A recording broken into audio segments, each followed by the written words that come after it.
Hi, this is Maria, and welcome to Petals on Water. I'm kind of doing, I cross fingers, hope it's a quick video. I tried to do one last night and it kind of went off on a tangent. Not a bad thing necessarily, but we always kind of get stuck. So, cross fingers, I can keep this short. We are actually hoping to do a new kind of video. We actually got a camcorder and we're kind of hoping that before we actually put it on YouTube, we can take a program and edit it out a little bit so it looks a little bit better. Um, Cross fingers because we're just completely electronically not only basically illiterate, but not very talented. So that would be the first change that we're talking about. The other thing that we wanted to talk about isn't really a change, but it's something that we wanted to assert.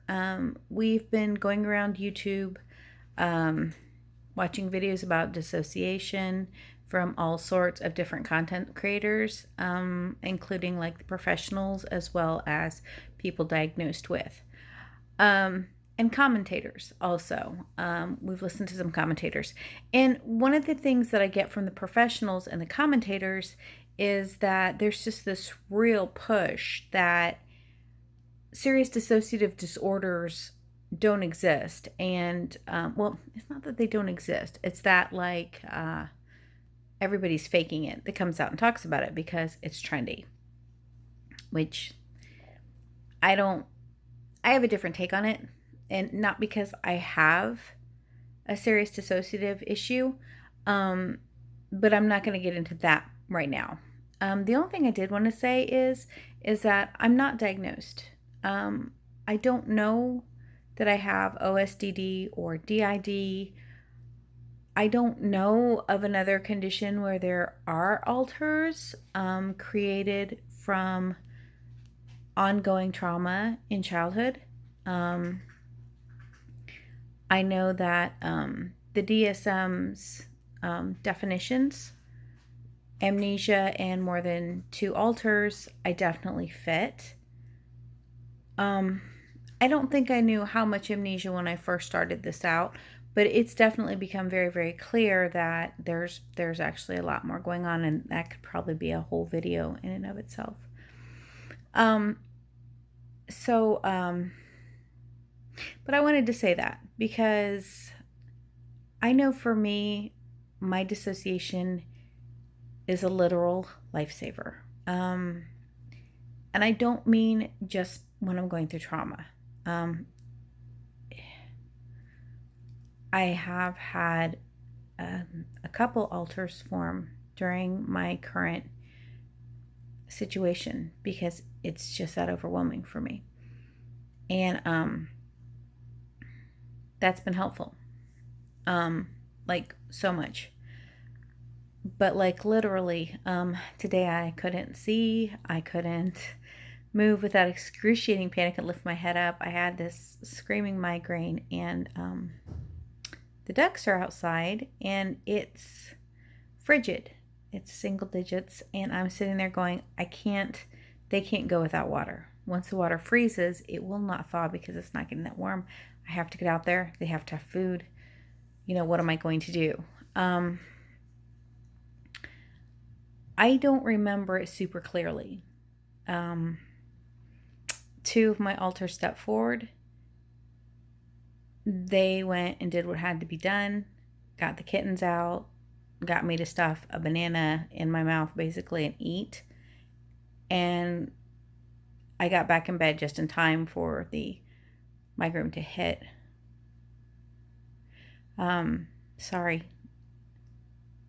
They're kind of talking to me as I'm telling you. Um,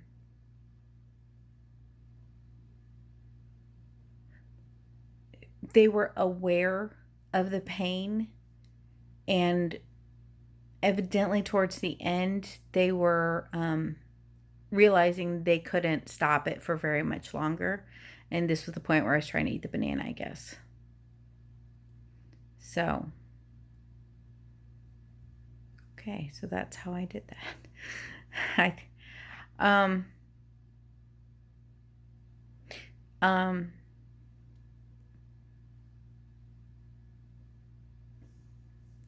I'm so sorry. I just lost everything.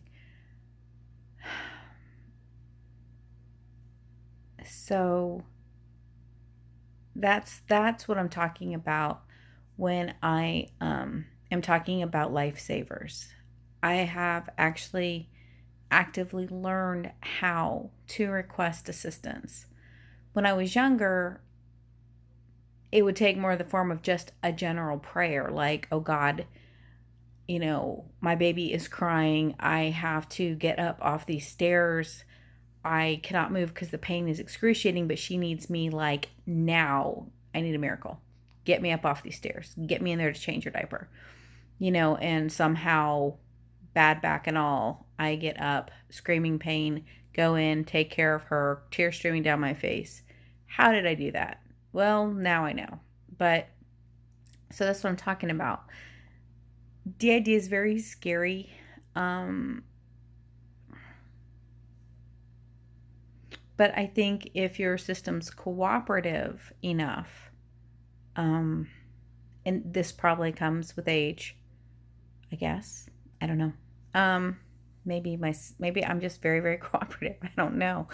Um, but it's one of those things where, sorry, it's one of those things where, um, since we cooperate very well and we're learning to communicate very well, it is actually very much a blessing. And when I see professionals going, well, it's this big traumatic thing, and people who enjoy it too much are obviously faking. And I'm sitting here and I'm going, okay, first of all, I'm struggling. Maria is struggling. Um, because Maria has to accept that she's an alter. And I'm using the term Maria even though Maria, I am actually the person hosting right now. Um, because I'm trying to separate alters. But Maria is an alter. And so that's really hard to grasp when that's not the way you think of yourself. Um, so it's not easy. And one of my system defenses, whether it's just for Maria, I think it's for a few of us, is to use humor, um, to find the bright side of things, to look for what makes a situation positive. Um, we're we're pretty cynical and pretty jaded, and we have some definite opinions that are probably not super nice, light, and fluffy. But we also very strongly believe that there's always something positive, maybe not good, but positive that can be found. Um, you just have to figure out what it is. And that's just one of our things. It's not, nobody else should necessarily do that. I'm not sure it's been helpful to us overall, but that's what we try to do with it. And that's how we deal with things. Um, so for me, with this disorder, that's what I'm doing. I'm looking for ways that make it better, um, that make it better for me. Like, what am I getting out of this? What are they getting out of this?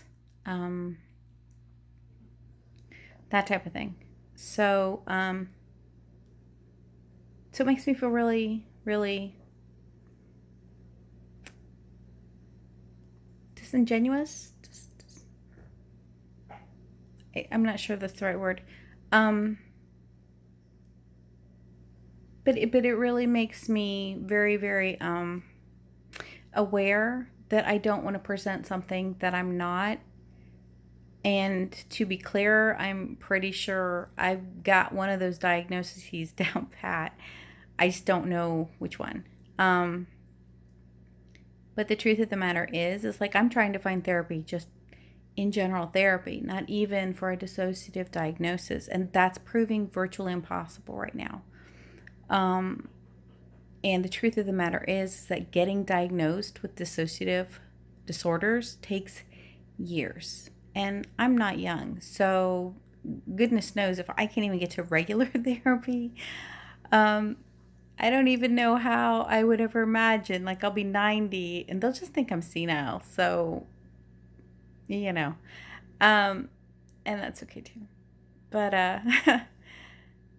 but we wanted to make a point of stressing this going forward. We're going to probably talk about altars. We've been reading and watching about system mapping, and that just sounds really cool. There's so many relationships among the altars, and that would be really fun to like map it out and explore. Um, and different things like what goes on. Like, I'm really mostly aware of what happens with people who influence and come back and forth from the front. So that will be fun. So I will continue to talk about all these things that are definitely part of the DID, OSDD community issues. But be very clear, I'm never going to sit there and tell you I've been diagnosed until I've been diagnosed. Um,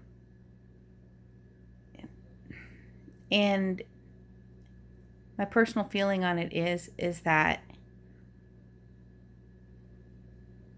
there's no reason for me to do it except that it's the truth. Um, and I certainly am not the kind of person that would go around saying that I had it if I don't, because I prefer not to talk about things, but this is kind of my therapy since I don't have therapy. So anyway, videos may be continuing to be well separated as I figure out the camcorder and editing thing. But I really do want to keep doing this, so I'd really like to get on a schedule, but we'll see because, life happens. I hope you all are staying warm and you have a happy Valentine's Day because I'm making this on February 14th. And bye.